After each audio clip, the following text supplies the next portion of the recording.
the one analogy I sort of want to leave us with is that, as a horn player, as an individual, I might feel very alone. So if you heard me play my part all by myself, you might think, oh, well, that doesn't make any sense. And if you heard all the other 80 people on stage playing their part all by themselves, it might not make any sense.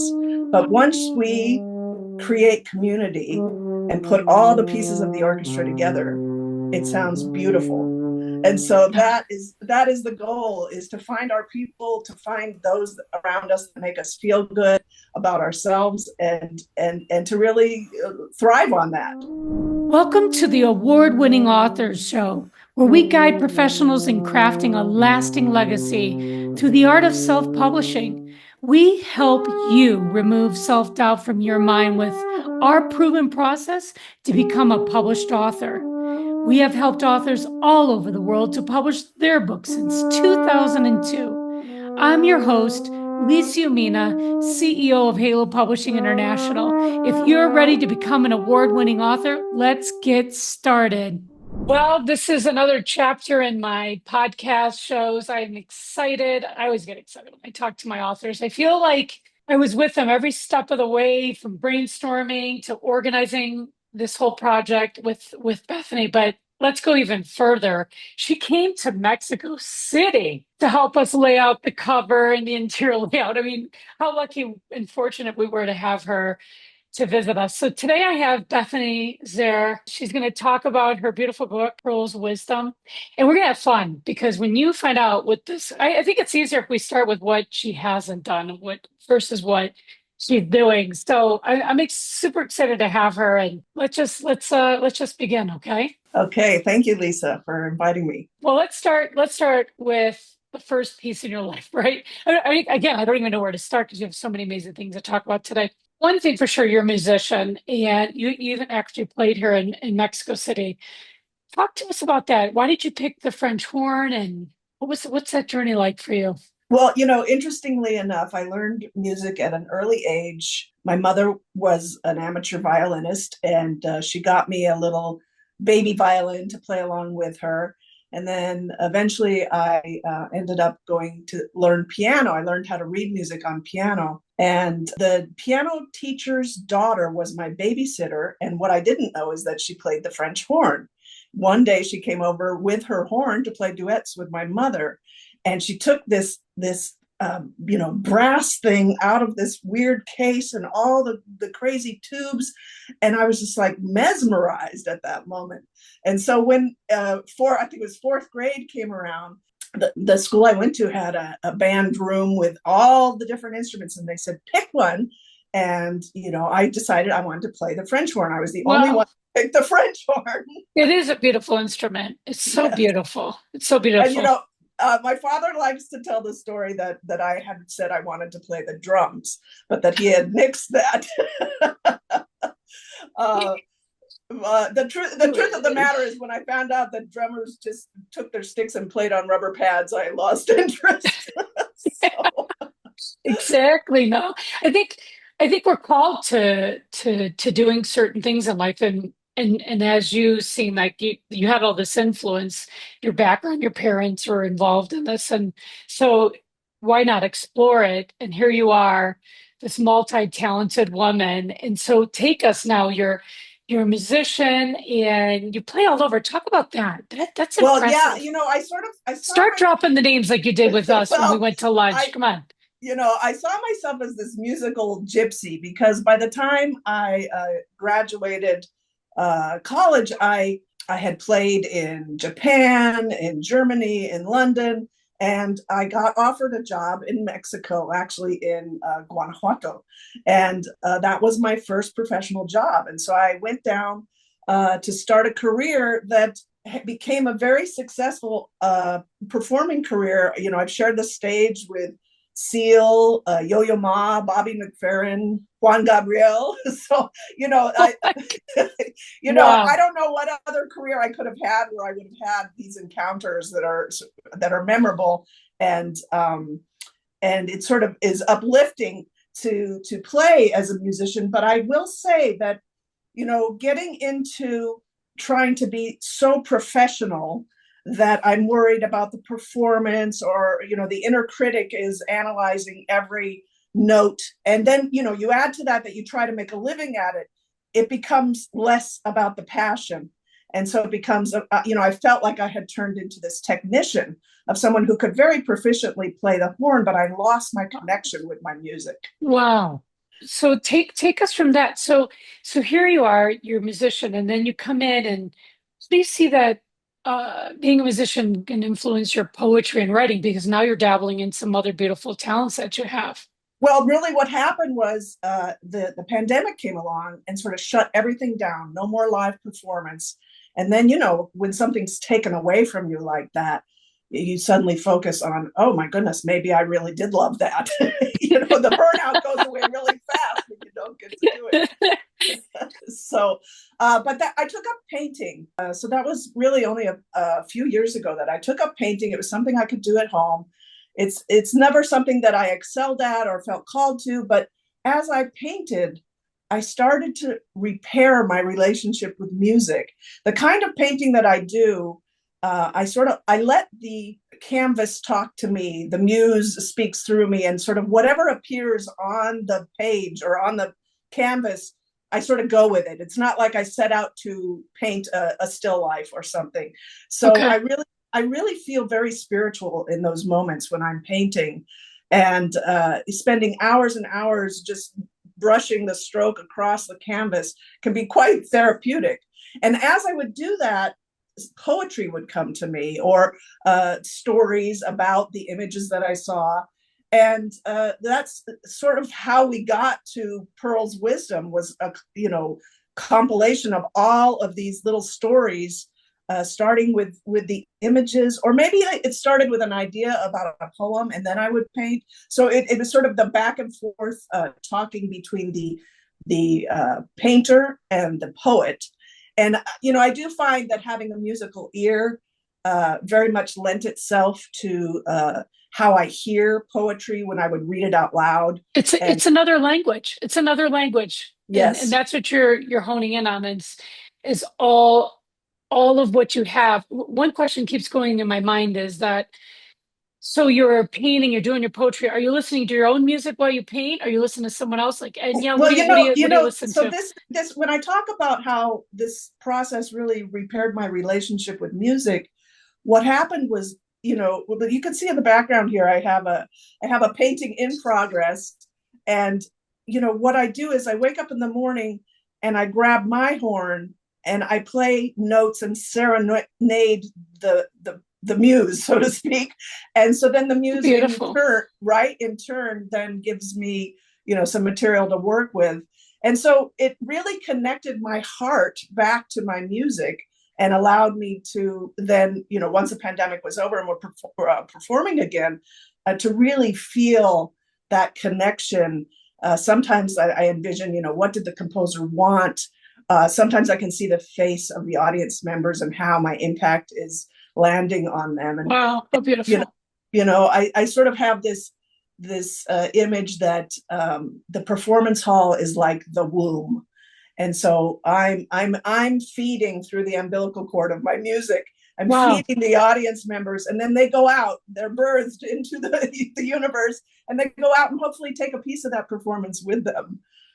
I think too with you, is just sharing all that. Just, some people are so afraid of exploring their talents or passions and I'm sure my listeners are like, oh my goodness, look at all the amazing things she's doing.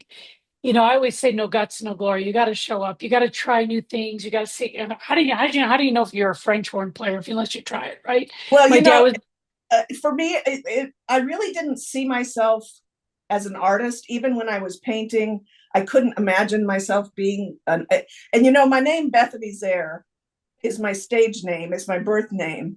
But I go by Beth. Most people call me Beth. And I know, Lisa, you also call me Beth. But when I was painting, I was like, I don't really feel like an artist. And someone said, why don't you pick up a pen name for your art? And so my artist name is BZ, exactly right. Yeah. And it's my initials spelled out. And and that, as soon as I did that, I sort of embodied this other persona that allowed myself, like, oh yeah, I'm a painter now. BZ is the painter. So I think just because we have the visual, we're going to be on YouTube, but we also have Spotify and we have Apple. I'd like you to, because I'm going to ask you, when you talk about Pearl's Wisdom and how you came up with the title, do you mind sharing? I know you have your book with you.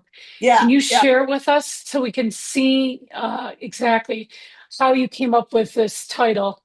Well, so this, I had a series of paintings, I had a series of poems. I put them together. I didn't set out to write a book, but I put them together, and it became clear that there was a story being woven about a young girl who was basically asking the meaning of life, and trying to find herself. Some of the same, issues that I face of, not feeling my All of us. right. Not feeling Messages valued. for everyone. Right, because, well, and that's why I like to say, even though the protagonist is a young girl, this book really is for everyone. And I feel like if anybody who is looking for hope, or their inner wisdom, and that's how I came up with the title, was just these little pearls of wisdom kept coming to me, and I was like, well, if her name is Pearl, she can go around the world on an adventure looking for these little wisdoms of hers, and exploring the world. And she has some animal guides that come and talk to her, and the Midnight Muse grants her a magic paintbrush, and so there's lots of things that happen to this little It's girl, and fun. that it really weaves the story together, which is based loosely on the art and the poetry, and that really tied it all together. I like that. And I was with you through this whole process too, and I just thought, oh my goodness, you know, I always think, gosh, if there could be a movie or some type of, I think that way. Not every book can do that, but with you, it just seems like, wow, there's so much more yet to happen. I feel it. That Well, being, go ahead, go ahead. no, I was just going to say, I'm thinking about a sequel, or book two. What would that look like? And I almost feel like the story comes from the perspective of the horn, and how the horn has guided this little girl. And the horn has magic powers and magic abilities, maybe to help protect her if she feels unsafe, or to be a shield, but also to be a link to her passion, to her joy, and to help guide her maybe in her darkest days. So like I feel like there's more story to be told with that. I think, yeah, there's a story within a story. It sounds like, and for me, I'm sure, like, even as I'm a writer, we pull from our experiences, and if we could put a message out there and amplify our voice and that message, well, this is what I want the takeaway, right? So with you sharing that with us, what's the takeaway that you would like the readers to have the experience with your book and your message? I feel like everybody has their own inner wisdom. We don't always see it, we don't always feel it. We lose track, the daily grind, especially as adults. We have to go to work, we have to make a living, all the worries about, is there enough time to do all the things I need to do? And we get distracted from the joys in life. And Yeah. so, this Pearl's wisdom, if nothing else, it makes me smile talking about it. It makes me smile reading it to friends, and the pictures are so bright, that people look at it and go, oh, it's, look at the pictures. And so to me, it's all about finding your joy. And so I hope, Yeah. those that read it, if nothing else, it's a little escapism into having a smile. It's, in being with you, you light up a room. And I think what's amazing is that you can leave a legacy like this. And I'm sure I've done it myself, when you look back and you see where you were and where you're at today, like, I mean, it's just amazing things you did that most people, like I said, just don't know how to do it. I think, when we're called to write, we're here to show people examples. Like, we're not going to say it's easy. We're not going to say that we didn't put some thought into it, obviously so, in every step of the way, but it just everything prepares us for this moment. And when you look at your life and you see the painter, the poet, the musician, and it all correlates into this beautiful person, it's like, goodness, there's so much more for you. And I feel that just in your presence and having you as my friend, and that, yeah, I think, yeah, there's another book. Obviously, I'm the publisher, but I also think there's more. I think there's so much more. Like you said, we have time to do it and prioritizing. But if we lead with joy and lead with passion, and we know that that's what they always say, right? The money comes anyways, even though we're still looking at calculators about it. I really love what I do, but hold on a second, let me see how much money I make. But we don't want to get that confused because I know, like you said, it's just you're falling in love with yourself. And I love that. Like your mornings are listening to you play the French horn. I think sometimes too, when I sing, I was like, oh my gosh, I got caught up in my own notes. Like it's like such a beautiful affirmation of love for ourselves. And I think that's what I get from you. That's my takeaway from you. Okay. And you definitely did that with your story. And I definitely see more with you in your life. And I can't wait for that. I hope, obviously I'm going to be a part of that in your next adventures. Maybe that's the Bethany Adventures 101, but that being said, I think you left a beautiful message too for the readers. What the takeaway is from your experiences and from your gifts, from your poetry, that you're not alone, that you're going to have dark times in your life. You have people around you that love you. Look for that support. Yeah. And you painted that through. You painted through every page. So I just want to tell you, you did an amazing job. I love what came of all the hard work behind it, with the behind scenes that I do know of, and that you hold it in your hand. How does that feel? Well, I have to say, Lisa, you've been instrumental in creating this legacy because, despite sharing the stage and all the fame, playing in Carnegie Hall, all of these things that I can put on my resume, when I verbally say I am a published author, it Yeah. vibrates in my body. I can feel that, and it makes me, and like I'm getting choked up just talking about You're gonna it. get me choked up. You're gonna get me choked up. That and I love that connection. We can laugh together. We can cry together. Don't forget that. I think that's an important piece. Is you never want to forget that. You want to know that, wow, look at what I was called to do and I did it. I Yeah. don't ever regret to sit back and when I'm older and go, gosh, I wish I would have done that. I'm like, no, let's do it. And you're the same way. And that's what I love about you. I think we encourage each other. We have two strong women here that are seeing the world in different lenses and making amazing things happen. And for me, when I met you, I'm like, I mean, shy of her telling me she's famous. Wait a minute here, and I'm like, lucky me that I got to have this beautiful project with you. I can't wait to do more things with you. And I Yeah. thank you for Yeah. being a part of this. The one analogy I sort of want to leave us with is that, as a horn player, as an individual, I might feel very alone. So if you heard me play my part all by myself, you might think, oh, well, that doesn't make any sense. And if you heard all the other 80 people on stage playing their part all by themselves, it might not make any sense.